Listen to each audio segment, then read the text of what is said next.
সন্মানীয় নেতৃত্ব আৰু সন্মানিত এই দলসমূহৰ প্ৰতিনিধিসকল, আমি বহুত দীঘলীয়া সময়ৰ পাছত বহুত ধুমুহা বতাহৰ মাজেদি আহি আমি আজি আকৌ সমবেত হৈছোঁ। মই আশা কৰিম গোটেই অসমৰ ৰাইজে আশা কৰাৰ নিচিনা অসমৰ ৰাইজৰ যিটো অনুভৱ মই ৰাইজৰ মাজত থকা ব্যক্তি হিচাপে উপলব্ধি কৰোঁ, সেইটো হৈছে যে আমি লগ খাওঁতে সকলোৱে ভাল পাইছিলে আৰু আমি লগ খাই থাকিলে সকলোৱে ভাল পায় আৰু আমি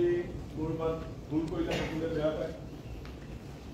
আৰু আমি শক্তিশালীভাৱে লগ খাই পেলাই ছাব্বিছত অসমীয়া জাতিৰ স্বাৰ্থ বৃদ্ধি কৰিলে ৰাইজে যে আমাক আশীৰ্বাদ দিব, তেনেকুৱা এটা পৰিৱেশ আৰু পৰিস্থিতি মই দেখিছোঁ আৰু মই আশা কৰিম যে আজি মহাজনে প্ৰত্যেকজন নেতাই জাতীয় স্বাৰ্থ আমি কিছু এৰা কৰি আমি ভূমিকা আজি ল'ব পাৰোঁ নেকি, তেনেকুৱাটো মই আশা কৰি মই সভাপতি আসন গ্ৰহণ কৰিছোঁ। আৰু যোৱা এই সময়ছোৱাত এতিয়াও ক'ৰবাত ক'ৰবাত বানপানী হৈ আছে, প্ৰায় 17 গৰাকী জীৱন